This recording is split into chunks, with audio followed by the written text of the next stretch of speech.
ছাত্র দলের মানে তো দুর্নামের শেষ নাই ৫ আগস্টের পর থেকে নানানভাবে আমরা দেখি মানে অন্য দলগুলো বলে, কিন্তু এই জায়গায় আবার ছাত্র দলের কিন্তু কোনো নাম থাম নাই। একটু ভালো লাগছে কিনা আমার যে এই যে নাগরিক কমিটি নিয়ে একটা কথা চালাচালি চলছে?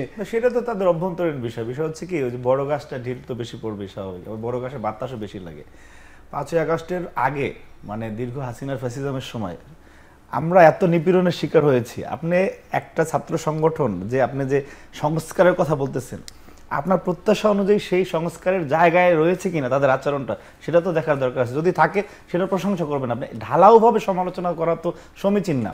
যে আমাদের উপর দিয়ে এত জুলুম নিপীড়ন নির্যাতন গিয়েছে, আমরা এই খুলনায় কুয়েটে যে ঘটনাটা ঘটলো সেটা নিঃসন্দেহে দুঃখজনক, কিন্তু বাংলাদেশের কোনো শিক্ষা প্রতিষ্ঠানে ছাত্রদল তার উপরে আগে হামলা হয়েছিল, এর বদলা নিতে গিয়ে কোনো প্রতিশোধ পরায়ণ হয়ে কোথাও একটা এমন কোনো ঘটনা ঘটিয়েছে কিনা যার জন্য কোনো শিক্ষা প্রতিষ্ঠান 1 সেকেন্ডের জন্য বন্ধ ছিল?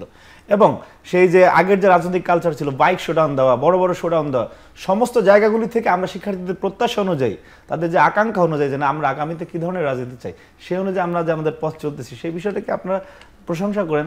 শুধুমাত্র 2-1টা ঘটনা কোথায় কে কি আছে এটা স্ক্রিনশট দিয়ে জাতির সামনে নিয়ে এসে তারপর সমালোচনা করাটা, এইটাও আর এক ধরনের ফ্যাসিজমের বহিঃপ্রকাশ বলে আমার কাছে মনে।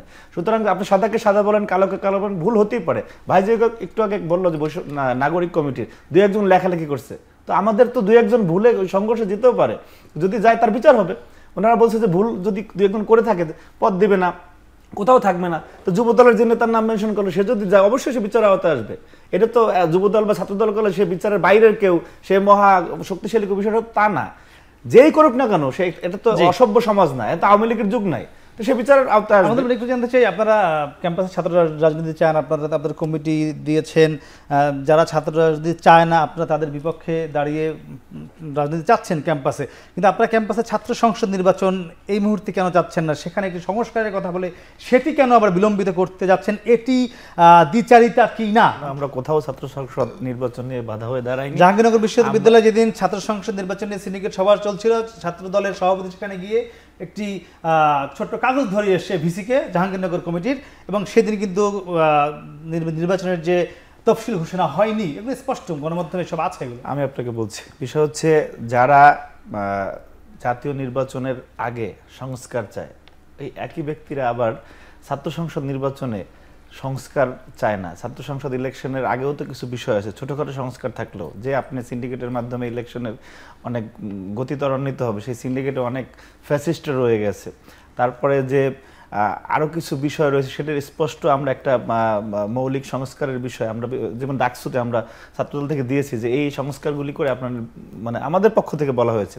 সুতরাং সংস্কার যদি হয় সেটা তো সব জায়গায় হবে, সংস্কার শুধু এক জায়গায় হবে না। এইখানে আপনার সুবিধা মতো আপনি বলবেন, রাষ্ট্রে বলবেন যে না সংস্কার মানে কত দীর্ঘকাল চলবে, তারপর ইলেকশনের দিকে যান, এটা এখানেও তাদের বক্তব্য তো দ্বিচারিত। রাষ্ট্রে বলছেন যে সব সংস্কার এখন দরকার নেই। যারা ছাত্র সংসদ নিয়ে কথা বলতেছে তাদের চেয়ে আমাদের ছাত্র সংসদে আমাদের ইতিহাস অনেক বেশি সমৃদ্ধ।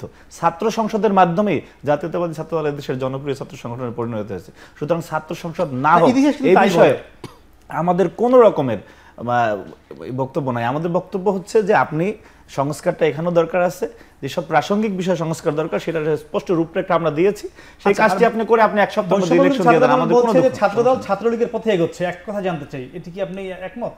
এটা ওই যে ছাত্রলীগের সাথে যারা ছিল এতদিন, ছাত্রলীগের সাথে শিখে বিভিন্ন ধরনের সাদ্দাম স্টাইলের ন্যারেটিভ শিখেছে, এটা তাদের বক্তব্য। ছাত্রদল ছাত্রলীগের পথে আগালে তো বাংলাদেশে 5ই আগস্ট পরবর্তী সময় আমাদের দ্বারা অনেকে হামলার শিকার হতো। আমরা তো আমাদের গায়ে অনেকের গায়ে দাগ রয়েছে না, আমরা প্রত্যেকের গায়ে, এই যে আমার হাত দেখা কোন ছাত্র শিবিরকে আপনারা ক্যাম্পাসগুলোতে কেন পাশে রাখতে চান না? কাকে? ছাত্র শিবিরকে কোনো রাজনীতি করার? তাদের রাজনৈতিক একটি দর্শন রয়েছে, আমাদের দর্শন রয়েছে, তাদের যে রাজনৈতিক কৌশল সেটার সাথে আমরা, ওনারা যে ছাত্রলীগের সাথে ছিলেন মিলেমিশে, সেখানেও ওনারা বক্তব্য দিচ্ছেন যে একটা কৌশলের অংশ। আমরা ওই ধরনের অপকৌশলের অংশীদার হতে চাই না।